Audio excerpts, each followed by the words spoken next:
Ele foi um espírito muito elevado, que recebeu uma missão muito grande e um grande amigo.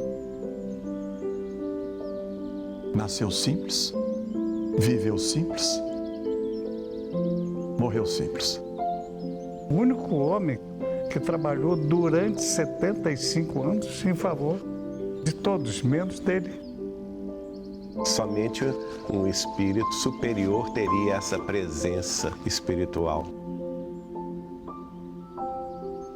O povo procurava Chico Xavier porque sentia saudades de Jesus.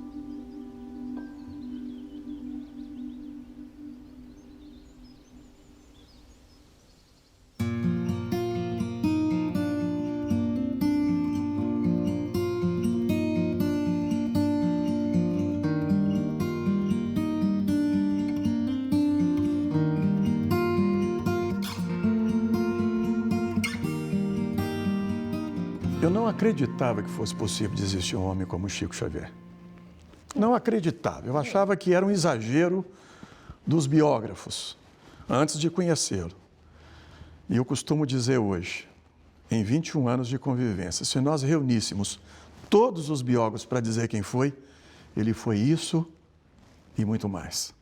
Nos convenceu a todos através de 75 anos Eu ia falar isso. de Eu dedicação. registrei isso numa reportagem nossa e depois no maior brasileiro de todos os tempos, né? O único homem que nós conhecemos no mundo que trabalhou durante 75 anos em favor de todos, menos dele.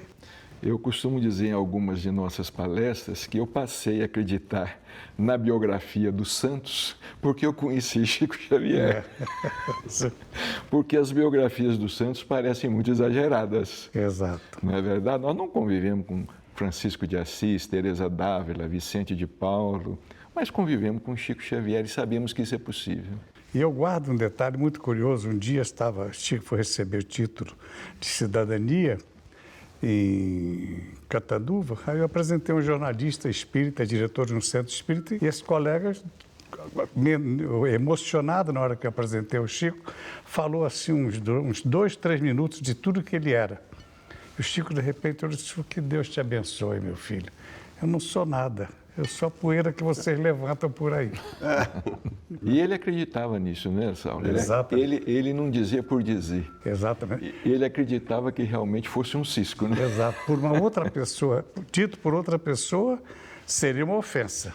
Mas essa humildade dele é a humildade dos sábios, né? Exato. Que tem certeza de que não sabem nada diante da grandeza universal. Exato. Não é essa humildade falsa de querer apresentar uma coisa, até por vaidade, não é? Não.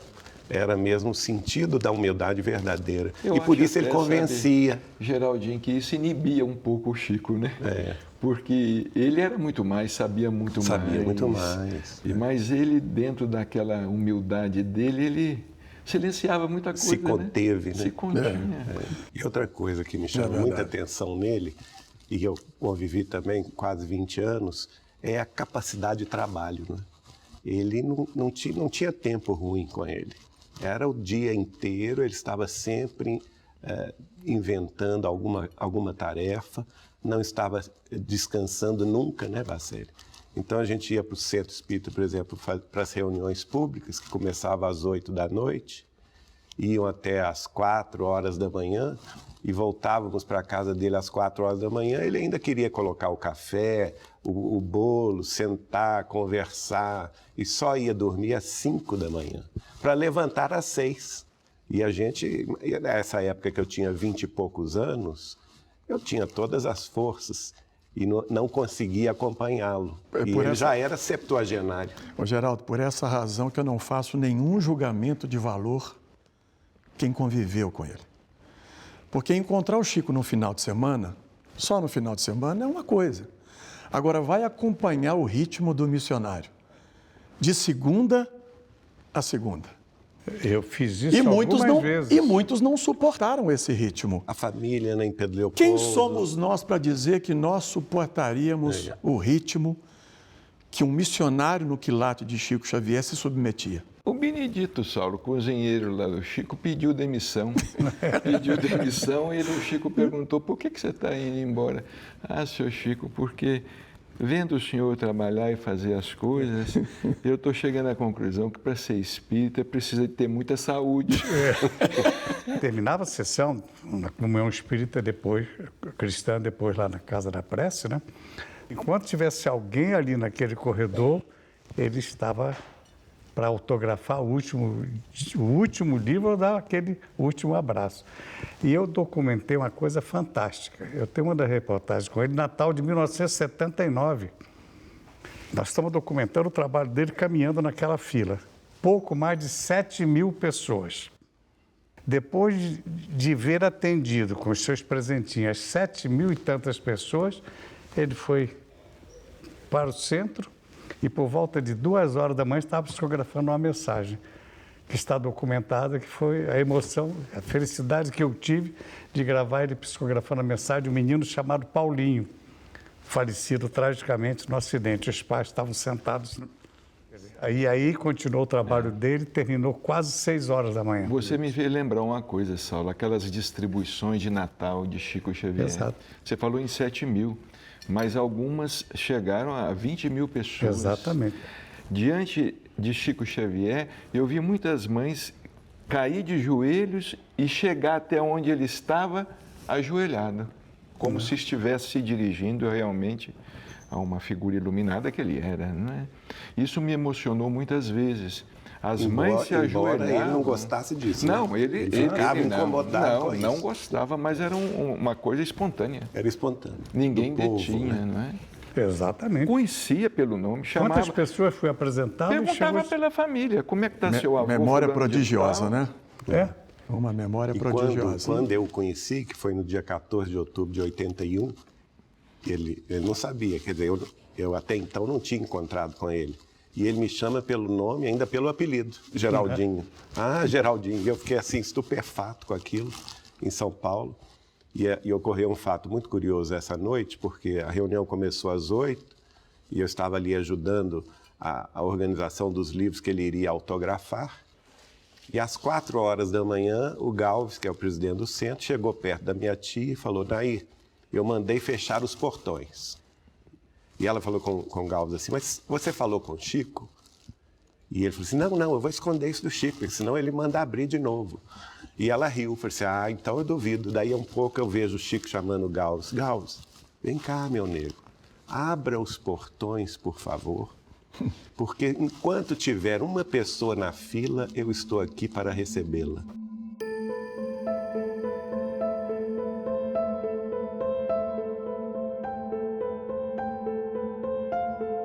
Chico Xavier, esse espírito tão grande que hoje muita gente reverencia, era realmente aquilo que a gente pode atribuir aos grandes espíritos. Através de muitos fenômenos que ele produzia, para mim, muitas vezes inexplicáveis, eu via que dos médiuns que eu conhecia, ele era o maior.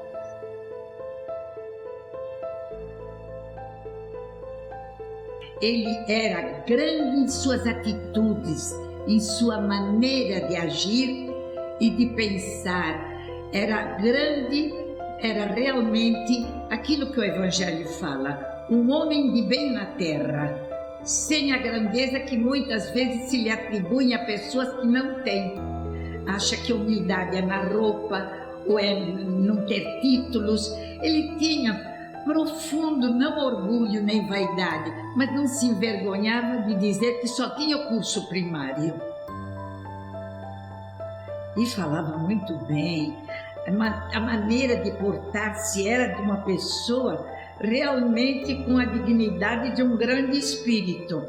Não fazia vergonha nenhuma festa, por muito melhor que a festa fosse.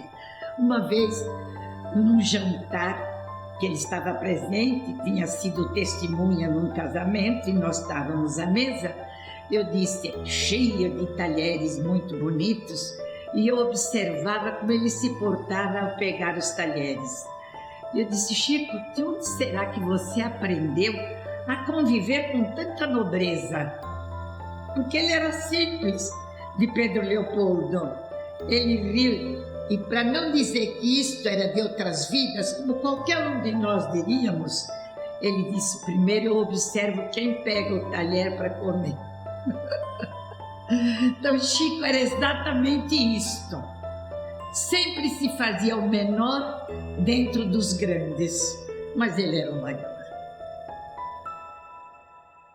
Na presença do Chico, todos nós experimentávamos a vontade de ser melhores, né? Até agora que estamos aqui falando dele, né? A gente sente vontade de ser, pelo menos um pouquinho como ele foi, né? Pena que a gente não consiga, né? Mas a infância dele foi muito difícil, né? Eu acho que a sensibilidade da criança, Chico Xavier, devia ser algo extraordinário, né?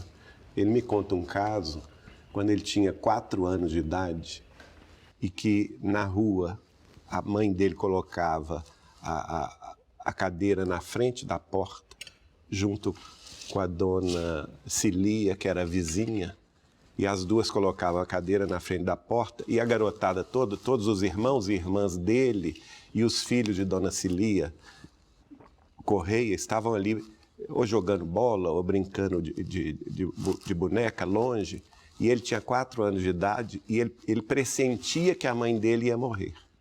Com 4 anos de idade, ele pressentia que ele tinha pouco tempo com a mãe dele. Então ele pedia licença à mãe dele para ficar ao lado dela. Ele não ia brincar com os outros irmãos ou com os vizinhos. Ele ficava ao lado dela, penteando a cabeleira dela. Ela tinha uma cabeleira lisa, um cabelo preto muito bonito. E ele pedia licença para ficar do lado dela, porque percebia, sentia que ela ia faltar no ano seguinte, olha só. Ele já nasceu, na verdade, né, Geraldinho, médium, né? Já com aquela sensibilidade toda aflorada, não é? E pressentindo também o que ele haveria de sofrer com a orfandade, como de fato ele sofreu muito dos 5 aos 7 anos de idade, né? Uma verdadeira tortura, né? Que ele sofreu até os 7 anos de idade, até que seu pai se casasse novamente, né? E surgisse na vida dele o anjo bom, que a mãe havia prometido, a dona Cidália, né? Dona Cidália Batista Xavier. E ele não, engraçado, é bom, ele não gostava da palavra madrasta, né? Não. Ele sempre falava minha segunda mãe. Eu chamo de boadrasta. Boadrasta. Boadrasta.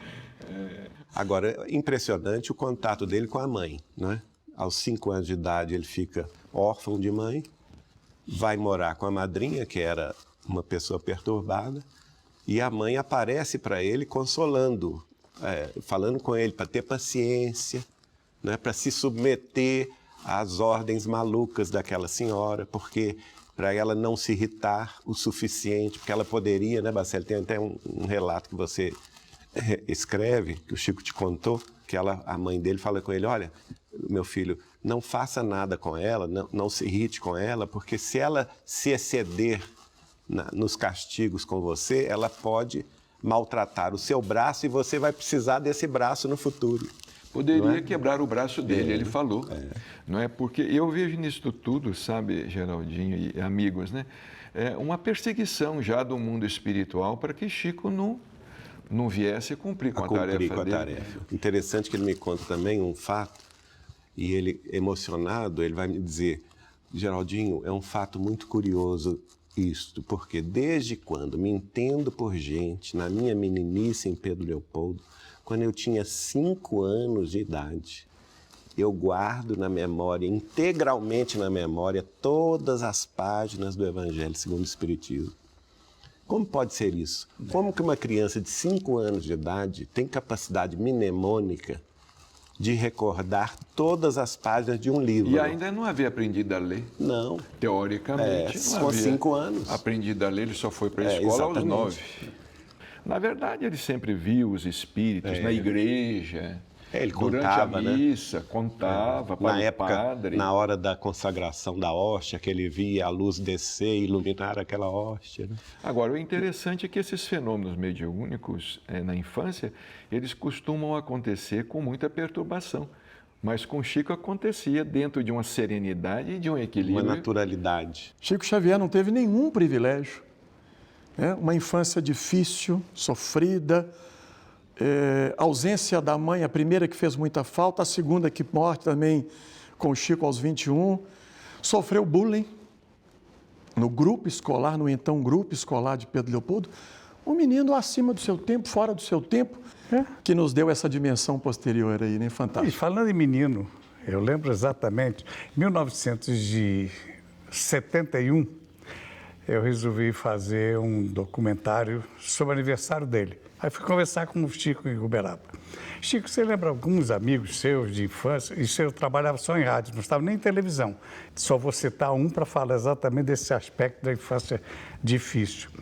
Entrevistei um colega dele, que aos 9, 10 anos de idade, quando ele trabalhava lá na tecelagem, o protegia, Orides, o nome dele. Aí ele começou a contar, emocionado, chorou, disse, mas olha, eu estava lá na tecelagem, e o Chico era muito magrinho, muito fraquinho. Aí de noite eu olhava, via que não tinha ninguém por perto, aí eu botava ele dentro de uma caixa de papelão, cobria ele com um pouco de algodão para ele aguentar o frio da madrugada, quando ele trabalhava entre 9 e 10 anos de idade na Ele tecelagem. só pôde estudar a partir dos 9 anos de idade, né? Porque... E só foi até o 3º ano, né? Até o quarto ano estudou primário. 5 anos. ele repetiu, né? Repetiu. Inclusive, ele repetiu, acho que o 4º ano. Mas não em razão da incapacidade, porque ele havia pego uma infecção na poeira do algodão, no pulmão, e ficou impossibilitado. Então, ele faltava muito ao último ano. Ele repetiu o 4º ano. O Chico, com 12 anos de idade, o governo do estado de Minas Gerais lança um concurso para os alunos do primário, para falarem, escreverem sobre os 100 anos da independência do Brasil, né? E ele, então, faz uma poesia, uma composição, uma redação, e a redação dele ganha 3º lugar, medalha de bronze no estado de Minas Gerais inteiro. Só que depois ele vai contar que foi um fenômeno mediúnico, né, Bacelli? Muita gente diz, o Chico começou a psicografar aos 17.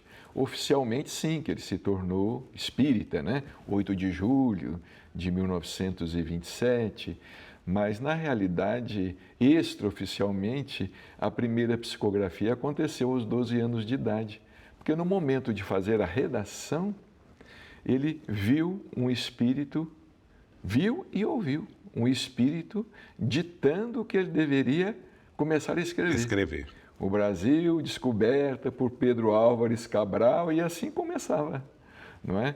A redação.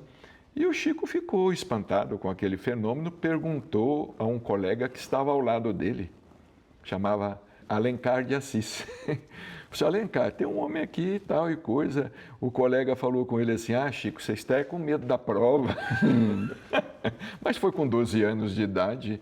Vejamos que mediunidade extraordinária, não é? Recebendo um prêmio em todo o estado. Medalha de bronze. Considerada a terceira melhor. A terceira melhor redação. Talvez, se não tivesse alguma questão política, pudesse ter sido o primeiro lugar. Ô Bacelli, depois de ter perguntado ao colega, ele se levantou e se dirigiu à professora Rosária Laranjeira. Ela falou assim, professora, tem um moço ali me dizendo para anotar uma composição. Que eu devo escrever. Ele falou, não, Chico, isso está na sua cabeça. Amava o Chico, mas também não compreendia, né? Não, Chico, vai lá, escreve, isso é da sua cabeça. E ele voltou. E ainda nessa redação, quando ele ganhou o prêmio, os coleguinhas acharam que ele teria copiado de algum lugar. E na mesma hora, uma das coleguinhas, que ajudava os pais na construção da sua casa, da família Leroy, ou Leroy, sugeriu, naquele momento, pediu à professora que eles escolhessem um tema para que o Chico pudesse desenvolver. Aparece novamente esse mesmo espírito, falando, não, Chico, pode assumir o compromisso. Nessa ocasião, já se formou na classe a turma dos pró e a turma dos contra. Então, ele já começou a sofrer aos 12 anos ele já começou. o ataque dos contra. E aí, a menina, para pegar o Chico, colocou um tema difícil, areia. Escrever sobre areia. Vai falar sobre areia. E aí ele foi ao quadro, com autorização da professora, ela ficou um pouco renitente em permitir, e o Chico começou: meus filhos, não escarneçam da criação. Um grão de areia equivale ao pequenino sol refletindo a luz de Deus. Nunca mais Dona Rosária permitiu que se falasse nesse assunto. Eu sempre gosto de citar esse assunto, que o Chico nasceu médium. Exato. Antes de ser espírita. Não conhecia o espiritismo até então, não é? Porque a família era toda católica. O pai mesmo teve muita dificuldade de aceitar o filho, Chico Xavier, na condição de médium. As visões que ele tinha de Dona Maria João de Deus, não é? Quando estava morando lá com a madrinha, aquela Esse senhora. menino está louco, né? O menino está louco. E outra coisa interessante, o John se sofrendo com a referiu... madrinha perturbada. Né? Sofrendo, apanhando. Apanhando inclusive, três surras por dia. e garfos na barriga. É. O John lembrou aqui a fábrica lá de tecelagem. Tecelagem. 7, 8 anos. E nós não podemos nos esquecer, John, que esse emprego na fábrica, quem arranjou para ele foi um padre. O confessor, né? O Sebastião Escarzelo. Para ele não ser internado como louco, porque o pai queria fazer isso, né? Não aceitava aquele menino tendo visões, achava que ele era louco, precisava ir para um sanatório. E o Sebastião Escarzelo, sabendo que aquele menino era um menino bom, trabalhador, o protegeu arrumando um emprego, né? Ele amava o Chico, né? Não compreendia, mas amava o Chico. Chico né? foi, O Chico era professor de foi coroinha de dele, catecismo inclusive, da né? igreja. Foi coroinha dele. Foi coroinha. Escarzelo até 17 anos de idade, por aí, não? Agora, o o pai fenômeno. considerava ele como louco porque ele levantava à noite E falava com os e espíritos. começava a andar pela casa incorporado e dando notícias do pessoal de Pedro Leopoldo, que já tinha morrido. Já tinha desencarnado.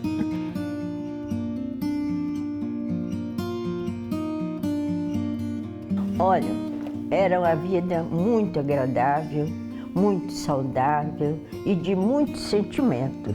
A gente, por exemplo, trabalhávamos, o Chico trabalhava, eu trabalhava no escritório do Ministério da Agricultura, que era na fazenda. Que havia muita ordem nesses dois tipos de trabalho que a gente tinha, o espiritual e o material, né? Nunca a gente misturava, não, certo? Isso foi uma coisa muito interessante de aprender, né? Então, quando chegava um assunto, alguém assim, que queria, vinha de novo, não sei o quê, chegava, falava, meu pai queria, porque tinha que fazer, papai orientava acertadamente para a noite irem para o culto lá em Pedro Leopoldo, né? Onde Emanuel ou outro espírito estaria pronto para receber, né? Para orientar.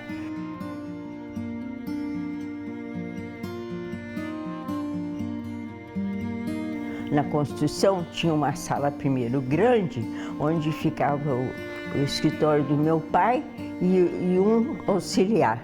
E o Chico e eu ficávamos numa outra salinha assim, com máquina de escrever. Mas para tirar o papel, para escrever, ou mudar a fita, essa coisa toda, ficava tudo lá no centro, certo? Então, nesse pedacinho que a gente ia de um lugar para outro, a gente conversava.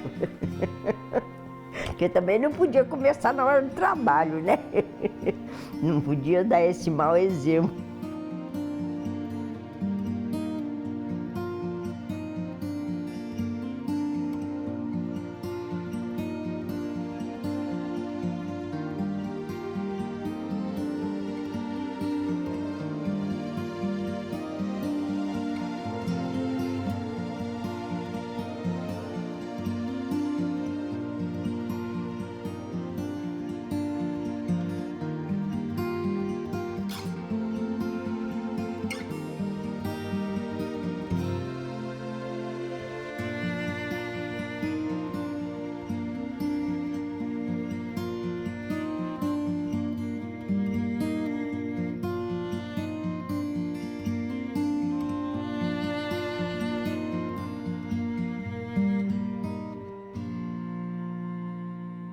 ele vai me contar um fenômeno que também me impressionou muito, que é a morte de Dona Cidália.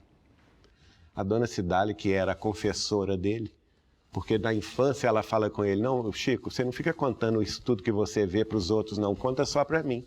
Ela foi uma protetora... Sem entender também, né? Sem entender também, mas era a confessora dele, porque ele contava tudo que ele via. E ela desencarna no dia 19 de abril, né, de 31. 31. Ele me conta que ela aparece, ela o chama, já doente, muito debilitado, chama na cama e fala com ele, ô Chico, eu estou indo embora. E ele me conta que ele chora no pé da cama dela, fala assim, não faça isso, a senhora é minha mãe, e a senhora é com quem eu conto. Se a senhora for embora, eu vou ficar sozinho aqui, não é?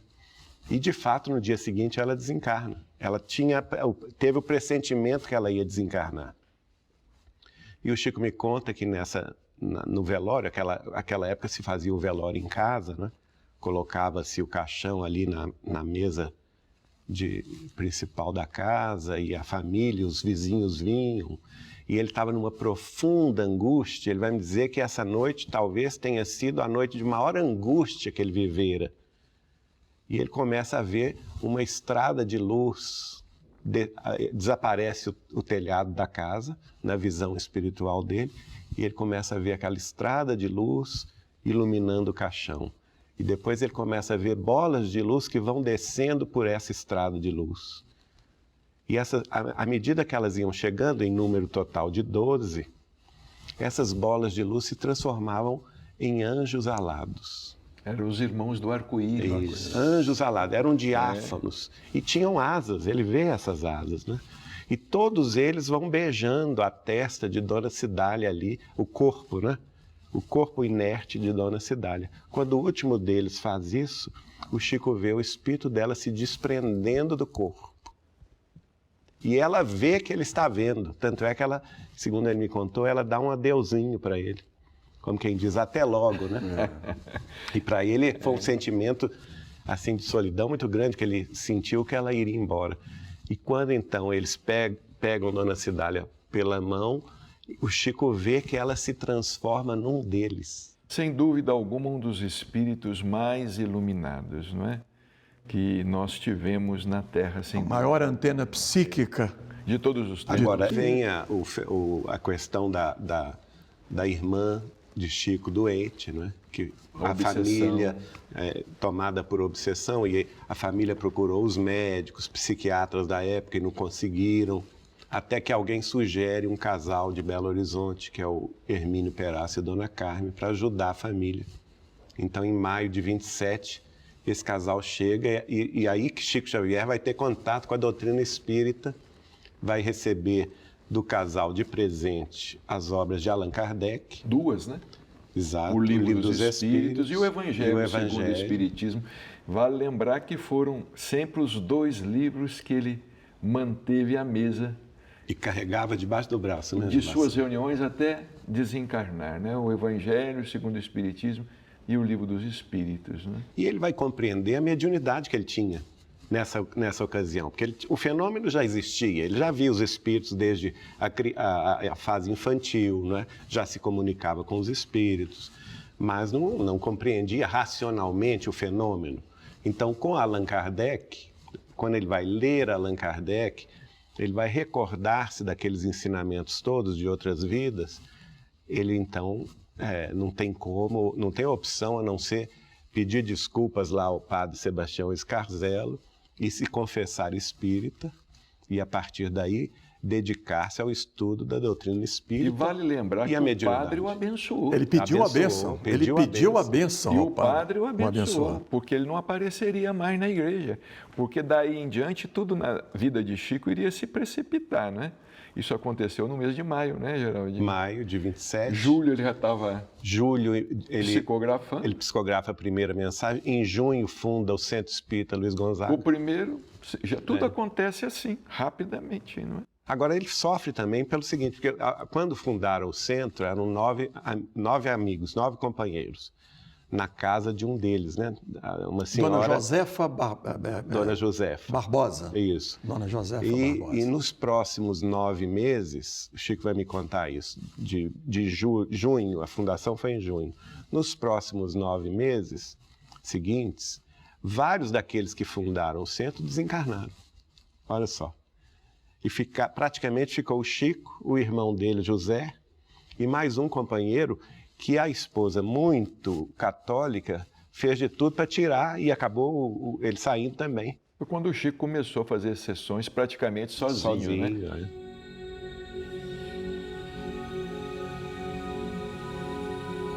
A psicografia de Chico dava testemunho de veracidade, coisa que muitas vezes a gente vê psicografia através de outros médios, mas não dão testemunho. O Chico, quando recebia a carta, ele dava recados que ele não conhecia, só a família sabia, ele dava datas, ele dava testemunho de veracidade daquelas psicografias. Então, isso era a beleza da psicografia.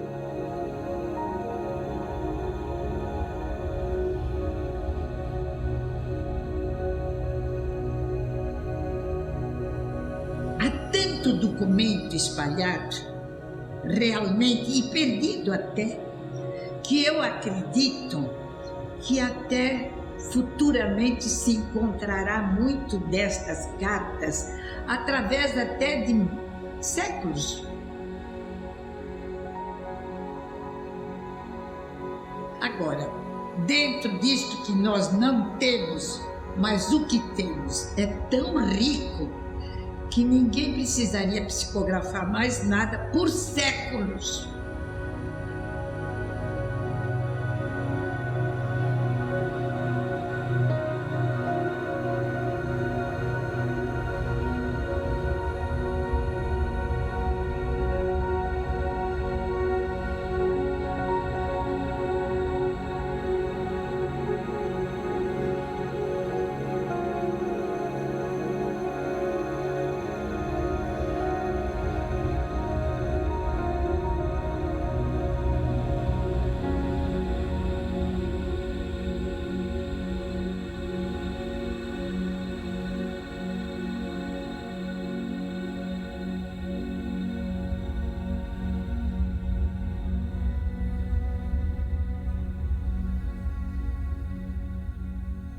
Você me fez lembrar da plantação de alhos, né? Uhum. Que ele, a pedido do chefe dele, da venda, não é? José Felizardo José Sobrinho. Felizardo Sobrinho, ele está lá regando o canteiro de alho e contava para nós que o espírito de Augusto dos Anjos, grande poeta brasileiro, iria declamar para ele aquelas poesias. E ele não entendia muitos daqueles nomes, né? Porque Augusto dos Anjos, muito clássico. Constelações, sóis, universos. Constelações, universo e tal, não entendia muita coisa. E às vezes o Augusto dos Anjos se irritava com ele, porque ele não estava ali guardando na memória aqueles trechos todos. Porque depois ele tinha que chegar à venda e escrever tudo aquilo que ele tinha ouvido, né? Quer dizer, a mediunidade de clareaudiência, associada à clarividência, quer dizer, via e ouvia o espírito, né? Até mesmo antes da psicografia. Antes da psicografia. E para depois colocar no papel. Chico, escuta isso. Venho da fonte eterna das origens, no turbilhão de todas as vertigens, em 1000 transmutações, fundas e enormes, do silêncio da mônada invisível, do tetro e fundo abismo negro e horrível, vitalizando corpos uniformes. Glória à matéria cósmica, à energia, potencial que dá vida aos elementos, base de portentosos movimentos, onde a forma se acaba e principia.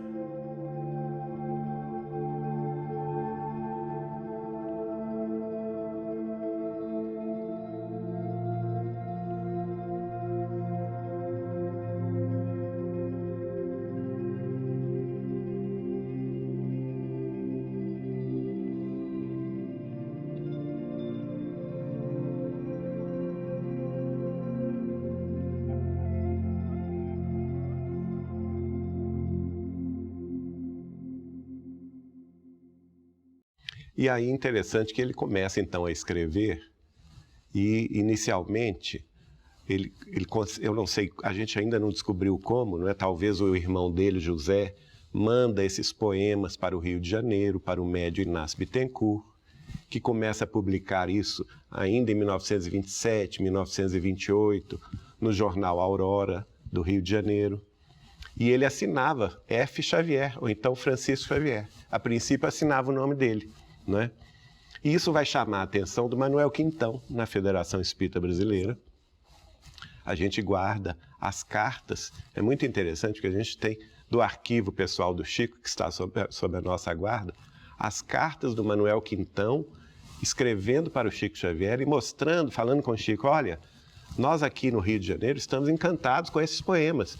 O Manuel Quintão, então, fala com ele, olha, isso não pode ficar só sendo publicado em jornal, não, tem que publicar em livro. E convence o Chico a publicar um livro, que é o Parnaso de Além Túmulo, o primeiro livro que vai ser lançado em 1º de junho de 32. Quer dizer, então, desde o início da mediunidade, em 27 até 32, foram 5 anos de preparação, né? Treinamento. Mas convém dizer, com 32, o Chico estava com 22 anos jovenzinho. De idade. Mas, na verdade, a psicografia do Parnaso, ela foi concluída, ele tinha 21 anos de idade. 21 em 31, anos. Né? 31. São 56 poetas, não? O primeiro. Na primeira edição, não é? 56 sonetos poemas e vários poetas, não é? A primeira edição era um livro bem fininho, mas foi suficiente para fazer tremer uma capa, chave de a papel, Academia tipo papel Brasileira jornal, de Letras, né? Porque aí chama a atenção da Academia Brasileira de Letras. O jornal o Globo vai mandar o jornalista Clementino de Alencar a Pedro Leopoldo para desmascarar Chico Xavier, né? Aí já é 1935. Mais tarde, porque aí o Parnaso se torna o maior fenômeno editorial. Mas permite uma observação? A primeira grande manifestação da chamada grande imprensa surge exatamente em consequência da publicação do Parnaso no Diário Carioca. Isso. Era o segundo maior jornal do país, na capital, depois do Globo era o Jornal Carioca, e onde os membros da Academia Brasileira de Letras escreviam suas colunas semanais. Aí é que surgem 2 manifestações interessantes. Aquela manifestação, aquele artigo histórico de Humberto de Campos.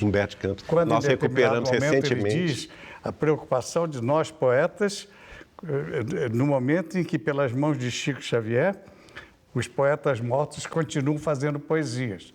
Ele diz isso no seu artigo, né?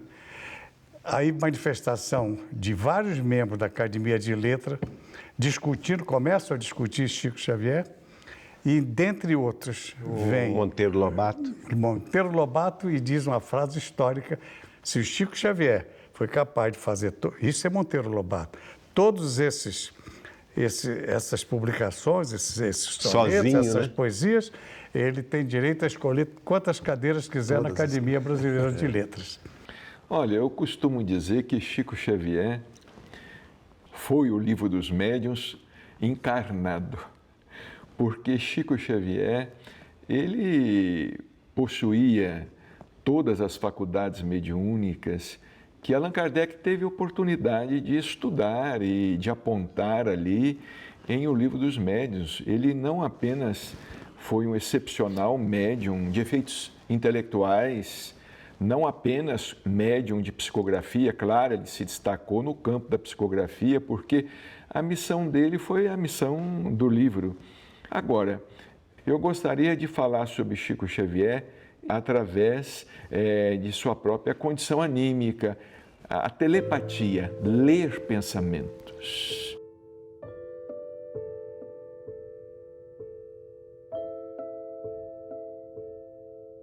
Chico conhecia tudo através da sua mediunidade. Um olhar só, ele englobava tudo o que ele precisava saber e sentir a respeito das pessoas. O que marcou muito também. Eu não sei se eu poderia dizer isso, que era um fato mediúnico ou simplesmente mental. Nós costumávamos estar, eu diante dele, quando ia a Uberaba. E muitas vezes, quando ele queria falar comigo, ele falava mentalmente. Eu conseguia captar, porque havia realmente muita afinidade, onde ele queria me encontrar. Mas o mais importante ainda foi no canteiro de amor perfeito, que na minha casa tinha um canteiro de amor perfeito para Chico Xavier. E uma manhã eu fui saindo, me detive ali naquele canteiro e olhei para aquelas flores e falei, dia 17 eu vou fazer uma visita para o Chico. No dia seguinte, isso mentalmente, no dia seguinte eu recebi um telegrama do Chico. No dia 17 estarei em Pedro Leopoldo, mas no dia 23 vou receber a querida amiga em nosso lar.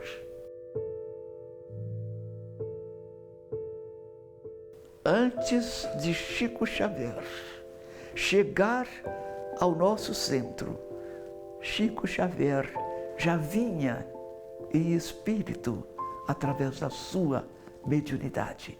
Visitava tudo e muitas vezes visitava muitos daqueles que iriam estar junto a ele.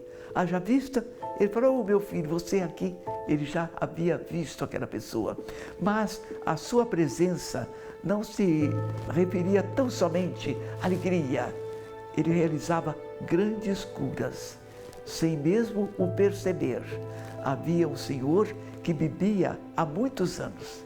Veio somente visitá-lo, nunca mais bebeu. E muitas pessoas portadoras de dores, de qualquer distúrbio, desapareciam quando Chico Xavier se encontrava no Perseverança. Mas era uma festa, e quando ele estendia a rosa que ele costumava dar, suas mãos eram mais brilhantes ainda, e aquela rosa levava fluidos e tudo até para a casa das pessoas que a recebiam. É uma coisa inusitável. Sou feliz em poder relatar essas verdades, ainda com a emoção que aquele momento me proporcionava. Aí nós vamos entrar também no campo da cura. Ô Geraldinho, quantas curas eu tive a oportunidade de presenciar na comunhão espírita cristã e no grupo espírita da prece. Porque a gente acha que as pessoas procuravam Chico Xavier só para obter uma mensagem dos desencarnados. Não, a maioria estava doente. Doente, com câncer. Câncer, uma cirurgia séria, um problema cardíaco, precisava fazer uma cirurgia. Como eu vi muitos casos, um amigo nosso tinha uma ferida na perna, gastou tudo, a ferida do joelho ao tornozelo, e aquilo não sarava, ia cortar a perna dele, não é? Ele foi ao Chico Xavier, a reunião tinha terminado, encontrou Chico Xavier no portão, ele falou com o Chico Xavier o que tinha acontecido com ele, o que estava acontecendo, mostrou a ferida, o Chico Xavier falou assim, alguém tem um papel aí? Porque ele já estava no portão, não tinha papel mais, alguém deu para ele um pedaço de papel de pão. Diz o meu amigo que ele encostou no portal da Comunhão Espírita Cristã, toma isso aqui. Esse meu amigo pegou aquela receita, escrita num papel de pão, e falou assim, esse homem é um charlatão. Eu já consultei os maiores especialistas, ninguém me cura, agora ele escreve isso aqui num papel de pão. Uma dor terrível, chegou em casa, jogou a receita no lixo. Mas aquela noite, a perna dele especialmente doeu tanto que ele não teve recurso, senão no outro dia pegar aquele papel de pão e ir até numa farmácia e aviar aquela receita homeopática. Que a homeopatia era um veículo para a cura dos espíritos. Para a cura dos espíritos. Ele começou a tomar aquilo sem fé, diz ele. Cicatrizou a ferida em menos de um mês. Aí ele voltou no Chico para agradecer, porque ele achou que o Chico era um charlatão. Seu Chico, eu estou aqui hoje para agradecer ao senhor, porque o senhor me deu uma receita. O Chico respondeu para ele assim, meu filho, o remédio é um ponto de vista.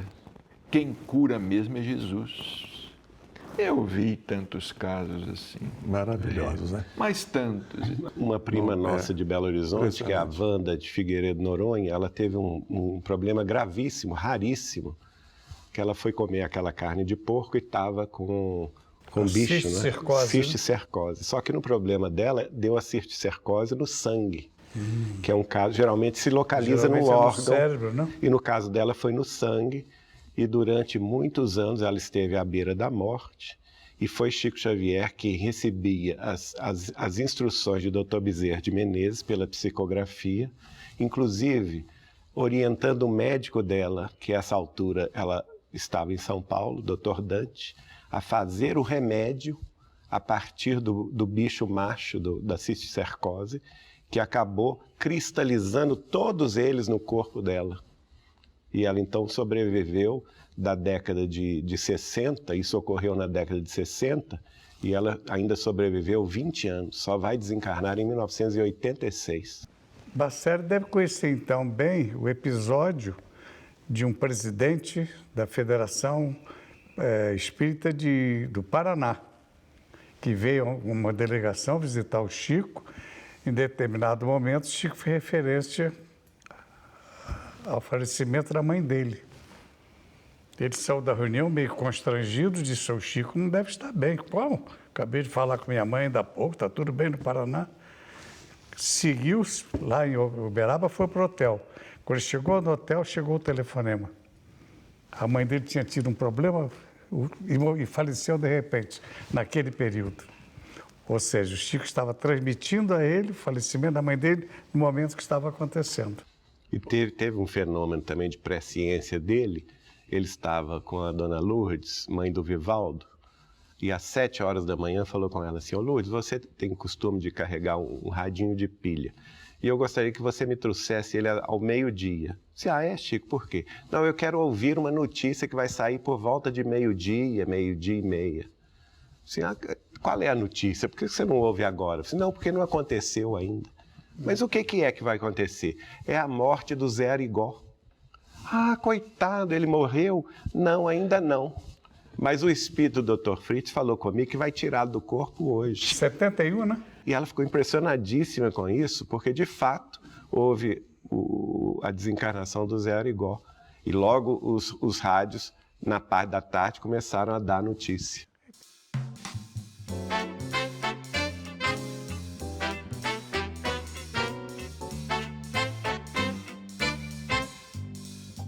O pinga-fogo representou uma porta de conhecimento para muitos e quase que para a humanidade, porque o pinga-fogo percorreu o mundo, não só o Brasil. Então ele veio trazer para o Espiritismo tudo o que o Espiritismo precisaria para desenvolver-se e atrair pessoas de maior cultura e de maior relevância. Que nem o Chico poderia atribuir o sucesso daquele programa dentro do movimento espírita. Porque realmente ele mostrou no pinga-fogo o que é o espiritismo. Muita gente, e hoje ainda alguns, pensam que espiritismo é falar com os mortos só. E o Chico no pinga-fogo ensinou que espiritismo é aprender a viver com o encarnado também. Foi um marco na vida da doutrina dos espíritos, um marco que nós, os espíritas, devemos muito ao Chico Xavier.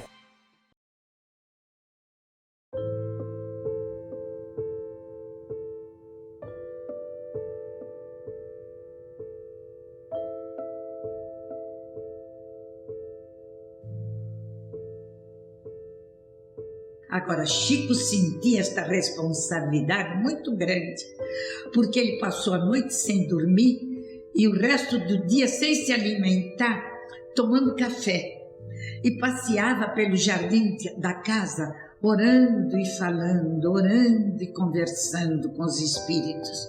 E um pouco antes de sair, quando nós, Galves e eu, o arrumamos para o pinga-fogo, o terninho bonito, a gravata, para ele ir, e realmente a peruca que tanto deu o que falar, ele já foi ao pinga-fogo com ela.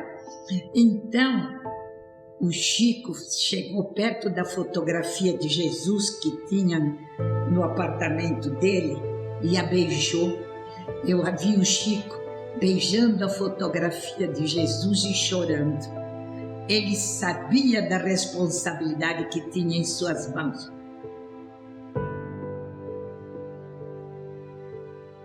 A direção chamou a todos nós repórteres e disse, olha, o Pinga Fogo, que era um programa que só entrevistava políticos e intelectuais, Pinga Fogo está com dificuldade de audiência este ano, precisamos alavancar a audiência do programa.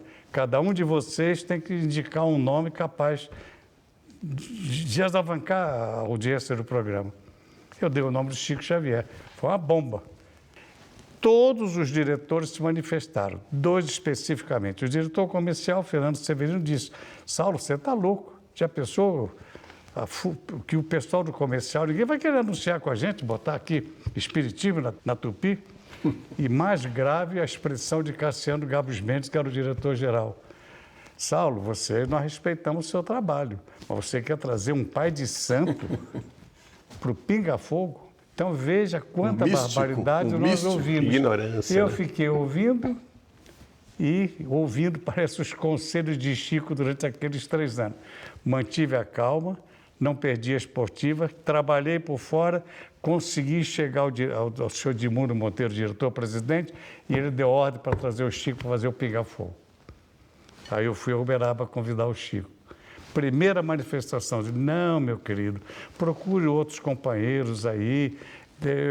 O meu nome não tem problema nenhum, mas a doutrina tem que ter muito cuidado. Eu não posso ir um programa desse. Conversamos um pouco, aí eu contei todo esse episódio a ele. Ele parou assim e disse assim, você acha que eu devo então o programa? Ficou aquele jeitinho dele. Ele olhava assim no alto, né? Disse, parou.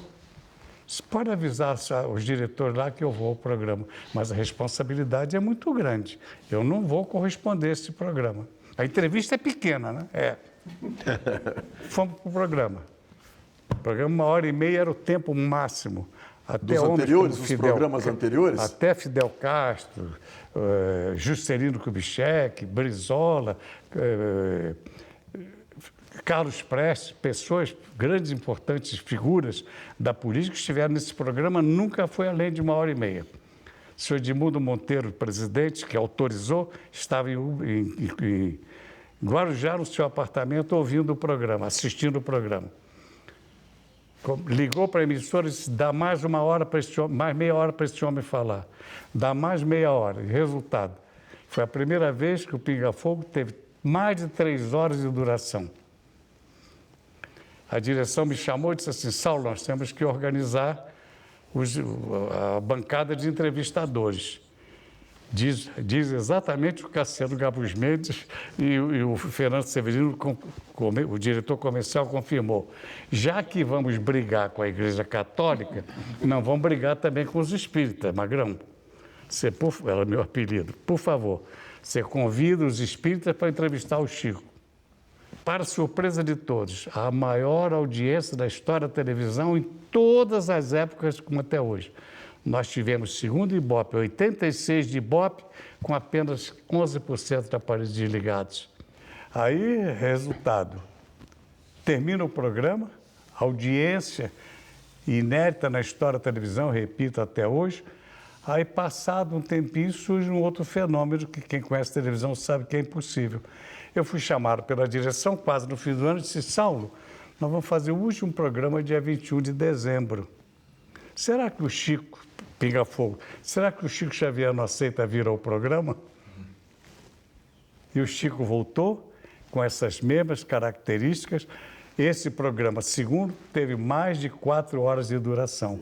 Então é a primeira vez na história, não é do Brasil, é do mundo, que um personagem na televisão, sozinho, um cidadão, responde ao vivo mais de 100 perguntas sobre os mais variados assuntos, que vai da ciência até conquista do espaço, passando pelos temas polêmicos como o homossexualismo, tudo isso que nós conhecemos, que está contido no Pinga Fogo. E outro fenômeno, a audiência repetiu-se nos mesmos termos daquela de... Ô Saulo, Chico Xavier não foi um anjo exercendo o papel de um homem.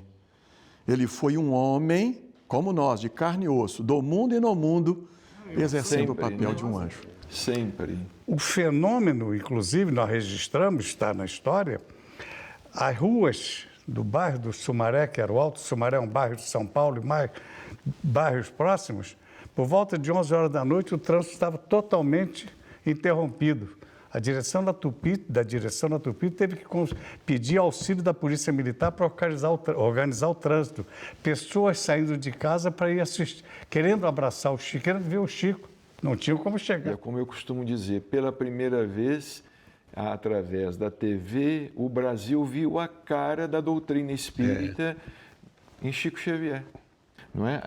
Aí o Espiritismo, então, se mostrou ao Brasil e deu início a uma nova fase na vida mediúnica de Chico Xavier, como ele próprio nos disse. Exato. Depois do Pinga Fogo, começou na vida dele uma nova fase na vida mediúnica. E mesmo tendo fama, né, Bacelli? Você sabe disso? Fala para nós lá em Uberaba, ele tinha o hábito, por exemplo, de ir a um cafezinho, tomar um café. O famoso milium. Ia aos Correios. Ia ao Correio.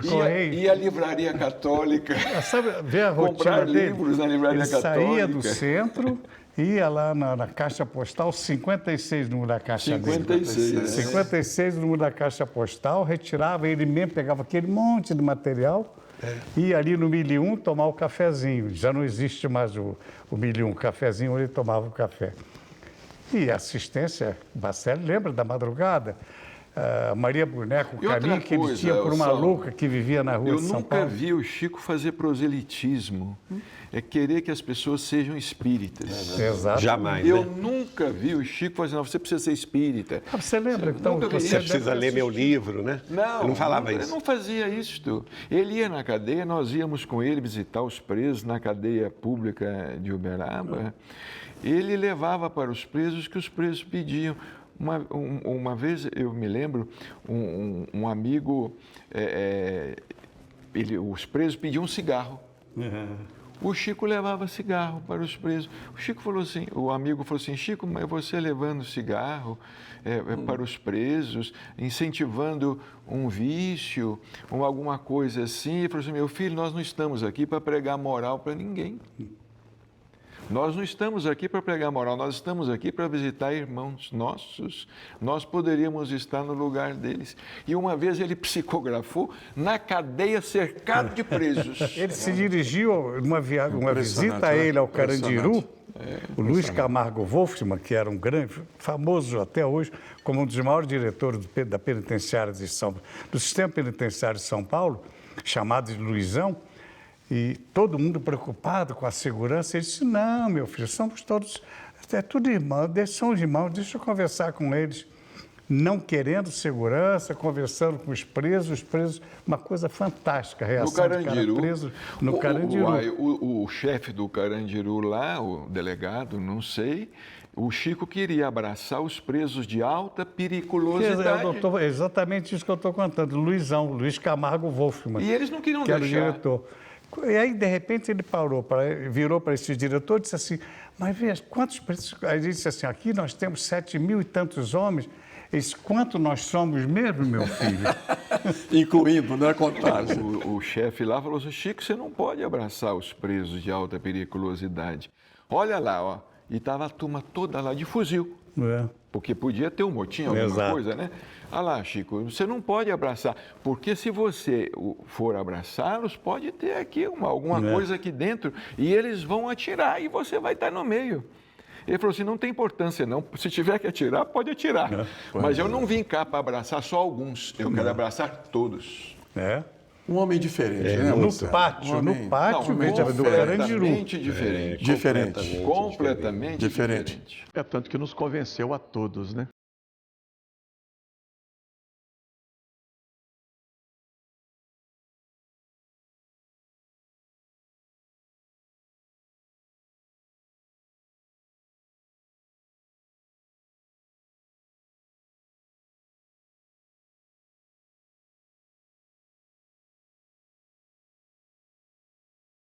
De ouvir uma boa anedota. Não as contava e não as repetia. Mas quando alguém, certa vez, contou uma anedota para ele de Jesus, mas Chico ria tanto, ele achou tão espirituoso ligar o fato, assim, como se Jesus estivesse entre nós e falando normalmente sem aquela empáfia Ele lá em cima e eu aqui. Então Chico era muito bem-humorado, adorava rir, gostava de futebol, adorava ver programas de televisão, de humor, não se escandalizava de nada. Nem quando alguém lhe contava uma anedota um pouquinho mais apimentada, ele ria, punha a mão na boca, mas não se escandalizava de maneira nenhuma.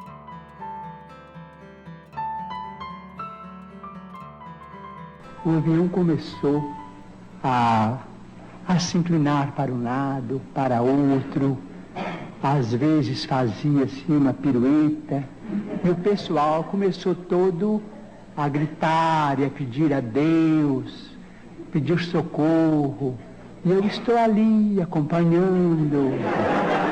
Veio o comandante do avião e disse que não nos impressionássemos, que era um fenômeno chamado vento de cauda, e que apenas chegaríamos um pouco mais depressa. Mas algumas pessoas disseram, mais depressa no outro mundo. Mas quando vi aquela atmosfera, eu comecei a gritar também. Eu falei assim, bem, todo mundo está gritando, eu também vou gritar, porque isso é a hora da morte. Então aí entra o espírito de Emmanuel. Então passou no meio do pessoal, e o pessoal não via. Então ele me disse assim, por que é que você está gritando? Eu escutei o seu pedido, o que há? Porque aquilo já tinha mais ou menos 20 minutos, né? Eu falei assim, bem, o senhor não acha que estamos em perigo de vida? Eu falei assim, estão, e o que há com isso? Não tem muita gente em perigo de vida. Vocês não são privilegiados, não é? Eu falei assim, tá bem, se estamos em perigo de vida, eu vou gritar. E continuei a gritar e falei, socorro, meu Deus. E o povo todo gritando socorro, né? Então, ele me disse, você não acha melhor parar com isso? Dar testemunho da sua fé, da sua confiança na imortalidade? Eu disse, mas é a morte, e nós estamos apavorados diante da morte. Ele falou assim, está bem, então você acha que vai morrer? Eu falei assim, o senhor não acha que estamos em perigo de vida? Eu disse, estão. Eu disse, está bem, eu estou com muito medo, estou apavorado. Eu disse, está bem, então morra com educação. Cala a boca e morra com educação para não afligir a cabeça dos outros com seus gritos. Morra com fé em Deus. O Elvis faleceu no dia 16 de agosto de 77. Conheci o Chico em maio de 81. E na época se falava que Elvis não morreu. Lá vou perguntar a Chico Xavier. Morava em Pedro Leopoldo, Chico já em Uberaba. Não perguntei publicamente, em particular, mas receoso, mas perguntei. Não imaginava a dimensão e achei que ele me daria uma resposta perfeita do Elvis no mundo espiritual americano. Sabia de tudo, né? Aí eu falei, Chico, você tem alguma notícia de Elvis Presley? Ele fez porque ele tinha falado em Marilyn Monroe. Eu falei, deve saber também do Elvis, né? Foi a resposta mais decepcionante. Foi, Chico, você tem alguma notícia de Elvis? Não, meu filho, nenhuma. Eu assustei e ele termina assim, se você souber de alguma coisa, por gentileza, você me informa. O que reforça o que o Geraldo tem falado. Muitos médiuns por aí, verdadeiros Rolando Lero, da escolinha do professor Raimundo. Falam e não dizem nada. O Chico, sem dizer nada, dizia tudo. Dizia tudo. Agora a gente tinha medo dele, viu? Medo. Porque ele lia o pensamento da gente, sabia tudo, né? Eu conto esse caso até constrangido. Ele estava muito doente e nos chamou em Belo Horizonte, eu e Eliana. E fomos a Uberaba ver a situação dele e tal. E ele estava realmente prostrado na cama, se levantou com muita dificuldade, sentou-se na cama, pôs Eliana à frente dele, começou a contar o sofrimento que ele estava passando, físico, né? Problemas físicos. E ele então tira os sapatos do chinelo e levanta os pés assim. Fica com os 2 pés levantados. E falava, e eu sentado aqui ao lado dele, na cama. E ele fazia assim com a mão, eu estou com, e não vinha a palavra. E eu aqui do lado pensei, chulé. E eu assim, meu Deus do céu, eu comecei a me repreender, né? Não fiquei quieto. Como que você vai pensar uma bobagem dessa? E o Chico então ficou falando com a Eliana e lembrou essa palavra. Eu estou com inchaço nos pés. Mas só dele falar o inchaço eu já tremi, não é? E ainda conversou alguns minutos com a Eliana e tal. Daí um pouco ele termina a história, põe os pezinhos no chão, põe o dedo no meu nariz e fala assim, ô Geraldinho, eu quero falar com você uma coisa, meu filho. Em toda a minha vida eu nunca tive chulé. Ai, gostosa. Foi uma vez, porque o Chico era assim, dentro da sua sabedoria e da sua humildade. Chico, quando ele contradizia qualquer coisa que falava, era de uma maneira tão sutil, tão maravilhosa, que para a pessoa entender não era até muito fácil, não. Certa feita, uma senhora vestida característica de uma grande religião, ela disse assim, Chico, você sabe que no plano espiritual há lá um mundo que todos os animais lá são brancos. Tudo lá é branco, todos os animais são brancos. E o Chico então, pois é, minha filha. E ela perguntou, Chico, você já esteve nesse lugar onde todos os animais são brancos? Ele falou, não, minha filha, ainda não tive merecimento não. Passou um pouquinho, Chico falou, Guiomar, minha filha, tudo ele me chamava, Guiomar, minha filha, você se lembra da minha cachorrinha negrinha, daquela pretinha, que quando você ia nos visitar, ela te abraçava também, você lembra dela, da nossa pretinha? Eu falei, ai, como eu me lembro, Chico Xavier. Ele falou, pois é, minha filha, um dia, Emmanuel quis me dar uma alegria, ele falou para mim à noite, amanhã eu vou te dar um presente. Amanhã eu vou levar você comigo em algum lugar que você vai gostar muito. E levou-me num campo lindo, maravilhoso. E no campo, aí veio correndo a minha pretinha, pretinha como ela era, me abraçou. E eu falei, ô pretinha, que bom que você continua pretinha.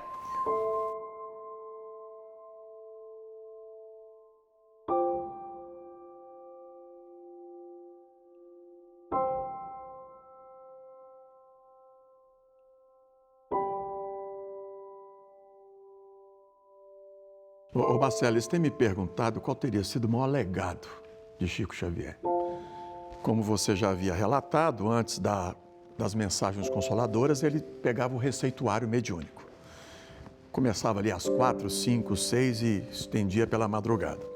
Tinha uma fila numerosa, acho que umas 80 pessoas, como você também tem por hábito fazer, né? Umas 65, 80 pessoas ali, com informações básicas, né? Nome, data de falecimento e pedindo notícias de familiares. O Chico estava ali sentado, eu estava ao lado dele, muito atento em todas as atitudes dele.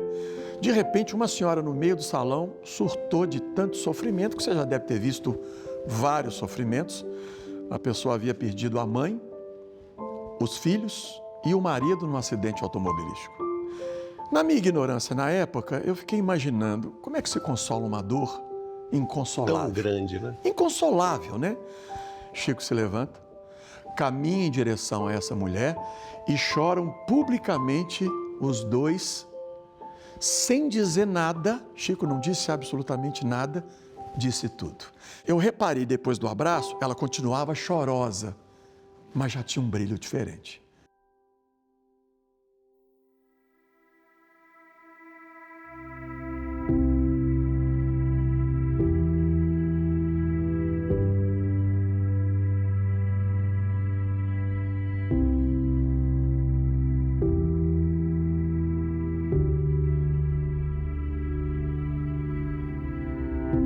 Chico está em transe. Como sempre, a sala está repleta. Sua figura é o ponto convergente de todos os olhares. A cabeça apoia-se na mão esquerda, enquanto a direita escreve. Parece que dorme um sono profundo. Mal ajeitado na cadeira, a mão obedece a um gesto mecânico que se tornou um hábito por 75 anos de trabalho mediúnico. O lápis parece flutuar. As letras se formam rapidamente, umas nascendo das outras. Num texto, que não parece ter ponto nem vírgula. Chico está em transe.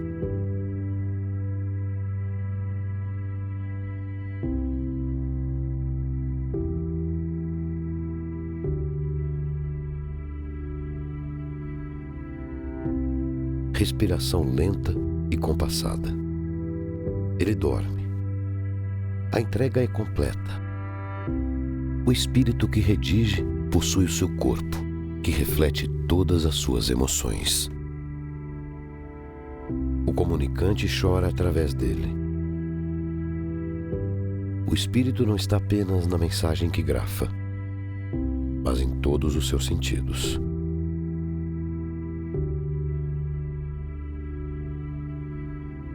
Repasso o olhar pela multidão.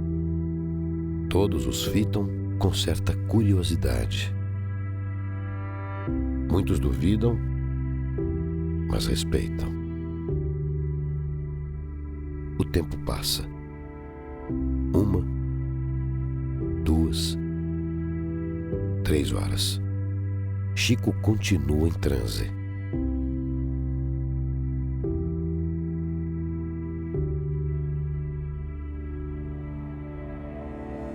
Muitos espíritos já utilizaram o seu canal mediúnico, cada qual com uma maneira de pegar o lápis, cada um com uma assinatura que lhe é própria.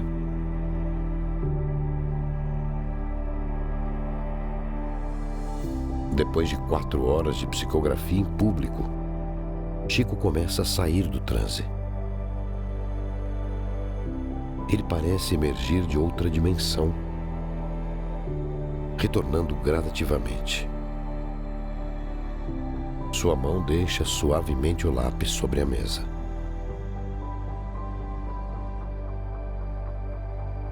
Com o auxílio do lenço, enxuga discretamente as lágrimas do rosto. Abre os olhos e recoloca os óculos que tira do bolso do paletó. Chico se prepara para ler as páginas psicografadas. Com o auxílio de um gole de chá quente, sua voz se faz mais possante. Uma carta, 2, 10, 20. As citações são inúmeras. Cerca de 50 nomes que não se misturam no seu cérebro. Fatos mencionados autênticos arrancam exclamações e soluços dos familiares presentes. Antes de entregar a mensagem ao destinatário, ele pergunta se está tudo em ordem. Quando a reunião chega ao fim, na madrugada do outro dia, Chico se ergue da cadeira. Seu corpo parece pesado, mas na face está estampada a alegria pelo dever cumprido mais uma vez. À noite haverá outra reunião, e Chico estará lá, novamente em transe.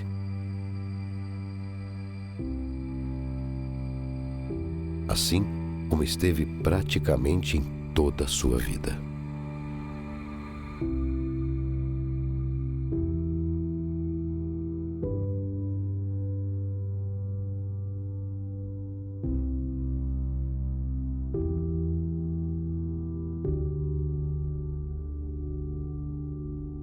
O que eu mais amo em Chico Xavier é a alegria dele de viver.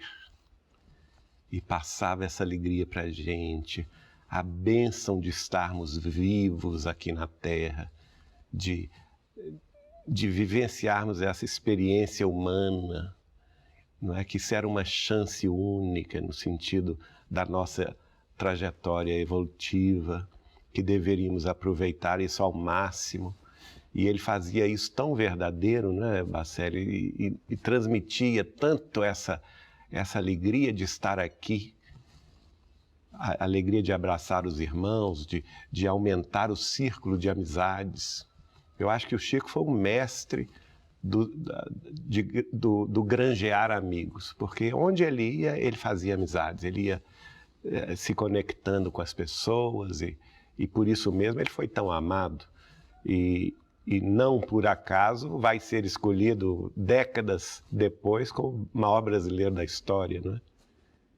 Por quê? Não foi voto de espírita que colocou ele nessa posição. 1.300.000 votos, um pouco acima disso. Isso é acho que é a maior manifestação de carinho, de amor da população de um país inteiro. Porque o povo respondeu esse amor que ele nos deixou. Exato. Essa alegria que ele deixou para nós de transmitir o pensamento do Cristo atualizado pela doutrina espírita, sem fórmulas, sem pompas, sem circunstâncias. Pai espiritual do Brasil. Eu tenho muita saudade, sabe do quê? Do porto seguro que ele era. E é. Mas só que enquanto ele estava aqui na Terra, a gente tinha aquela presença física dele, né? Esse porto seguro da gente saber qualquer dificuldade, qualquer luta, qualquer dor, a gente chegaria em Uberaba e teria uma palavra dele. Não precisava falar muita coisa, né, Bacene? Nada, né? Às vezes chegava calado e ele já vinha, contava um caso que se encaixava perfeitamente naquela dúvida, naquele sofrimento, e aquele caso nos orientava pelos próximos anos ou pelos próximos meses à frente. Eu tenho muita saudade desse porto seguro. Gratidão eterna, né? Gratidão. Gratidão, acho que é a expressão, né? Gratidão, sim. Pela paciência. Ele tinha aquela frase que sei o que devo ser e ainda não sou. Sabemos o que devemos ser e é difícil ser como ele. Aceito o mundo e os homens como eles são. E continuo eu mesmo. Exatamente. Chico Xavier. Respeito pelas diferenças, pela diversidade, pela inclusão, tolerância. Num mundo hoje de tamanha intolerância, né? Nós encontramos um homem que viveu no futuro do seu tempo. Porque ele tinha paz, né? Ele tinha paz de espírito. E transmitia isso, né? Ele vivia essa paz. Ele conseguiu transmitir essa paz para a gente. Ele faz falta para o mundo, né? Não só para nós. Eu acho que o Chico nos deu a possibilidade de ser possível, cada um de nós, cada um com a sua parcela, cada um com a sua contribuição de ajudar na construção. Aquela frase que ele mais gostava, a melhoria do mundo começa em cada um de nós. O Chico, ele não inventou nada, ele só simplesmente mostrou essa possibilidade. Reviveu o Evangelho. Em sua pureza e na sua simplicidade. Aí agora a gente quase que termina a nossa prosa como começamos, né?